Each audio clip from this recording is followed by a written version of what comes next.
Hi folks, Canadian Prepper here, back again in beautiful British Columbia with my main man, Rod Giltaca of the Canadian Coalition for Firearms Rights. He's the executive director. If you guys haven't seen our previous videos with him, I encourage you to go and check them out. We go into great depth about the state of the fight for firearms rights here in Canada. And what are we going to be doing here today, Rod? We're going to be filming a series of videos that take someone who's brand new to shooting from zero to the point where they could safely be on the line in an advanced shooting course later or competition with higher level instructors, let's say Navy SEALs or JTF2 or whatever, to get from there to the point where you could take those courses or even be allowed it's a long ways, and it takes a lot of skills. We're going to work on some of these. We're going to learn them. We're going to learn a lot of drills and a lot of ways to train yourself on your own time to get you from zero to that point. So what you're saying is I'm not going to become a Navy SEAL today? No. Okay. Maybe I'll get like part of the way there? Well, maybe we'll get you dressed up like one. All right. Hey, I'm used to LARPing around, so that's right up my alley. All right, guys, so it's our responsibility as firearms owners here in Canada to support the #1 gun lobby. That's the CCFR. They are our best chance of preserving what remains of our firearms rights and hopefully moving the goalpost backwards a little bit as well. So go and check it out. I'll post a link in the description below. All right, guys, welcome to the first video in the series, and it's an important one. So this is the series intro. We're going to talk about what our goals are in this series of videos, this course. We're going to talk about how to prepare. And I think the most important thing right now is watch this video in its entirety. Don't get distracted because there's a lot of important information. Now, the first bit of information isn't important, but just in case you want to know about what my background is, my name is Rod Giltaca. I'm the former owner of Civil Advantage Firearms Training. I say former because I don't do that kind of training anymore. I operated this training company for about 10 years. We did a variety of different training during that time for civilians primarily, and that included live fire training, that included simunition force-on-force training in commercial structures, in houses, and some of the training we did was active shooter training, warrant service, high-risk room entry, hostage rescue, vehicle stops. There's some videos on YouTube about that. I'm also an instructor for the RCMP Canadian Firearms Program. I did that for about 10 years too. I think I've shot around 150,000 rounds of ammunition in my 10, 11-year career, which is a lot of ammunition. Most of it fired in training, and a few fired just for fun. And I'm not former law enforcement or military. I'm just a civilian who had an opportunity to participate in training that wasn't normally offered to civilians, and that's what drew me into firearms training. So I still look at things like a civilian, and I think that's one of the advantages that I had as an instructor was to make things understandable for the regular person off the streets. So the purpose of these videos is to get someone from zero, just maybe a new firearms owner with a semi-automatic rifle and some magazines and a little bit of gear, to the point where you could stand on the line in a more advanced course, let's say from a US Navy SEAL or a JTF2 operator or some law enforcement instructor. The skills required to get from zero to that point, there's a lot there. So this series of videos will prepare you and give you the skills that you need just to get there. So no, you're not going to be, a JTF2 operator when you finish this series, but you'll be able to take a course from one. That's what we're trying to do here. Yeah, so the purpose of this is not to, we're just going to be providing the core principles for people, and then you'll be able to rewatch these videos and do these drills yourself and then gain mastery over time, and then that should set you up to go and take the more advanced level stuff. Absolutely, and the things that we're doing here here's where they're going to help you. You'll be able to safely operate your firearm on the line with other people. You will become a better competitive shooter. You'll become a more responsible firearm owner.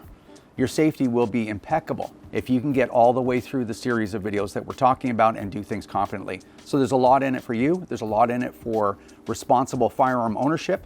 So that's what we're trying to do here. We're going to do a little bit of talking, not so much shooting in this video, but these are fundamental concepts in the training that we're going to try to provide you with. Okay, we'll make sure we put some gratuitous explosions in there. That's keep your guys' attention. That's right. Maybe some pro tips here and there just to kind of catch your attention. First thing is you can use the drills that we learn and the skills that we learn to do your own training here.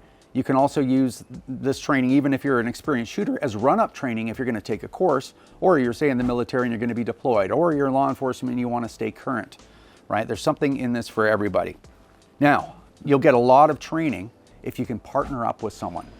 As you'll see when we go through these videos, there's a lot of drills that require external stimulus. It's hard for you to guess when you're going to create a fire command. It's a lot better when someone else can do it. So if you can team up with somebody to train together, that's really important, and that'll go a long way.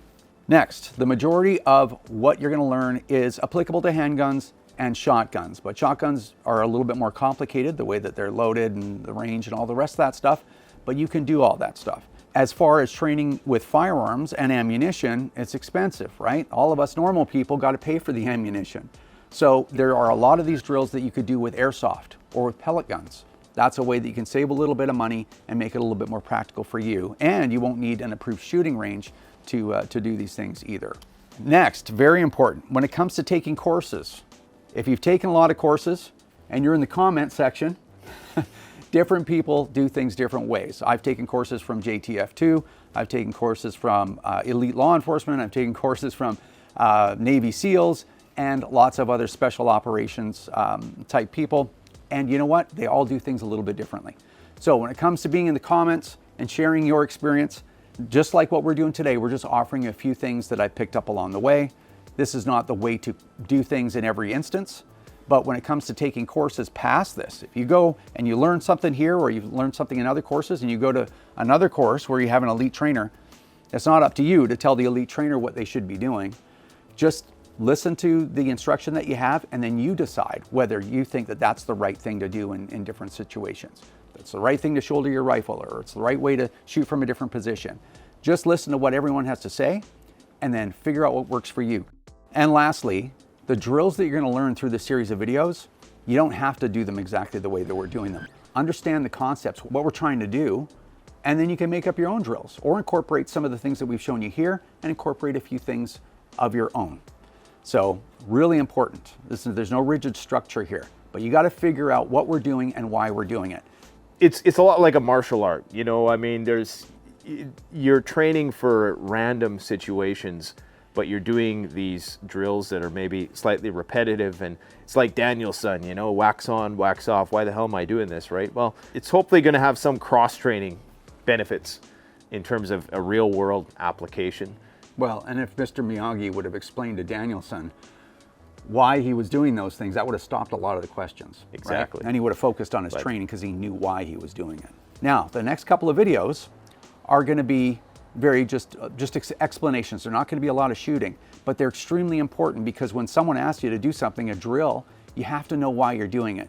Because what I find, certainly in my experience, is if you don't know why you're doing it, the question starts running like, why are we even doing this? Yeah. And so that's what the next couple of videos are going to explain. Anyway, we'll see you in the next one.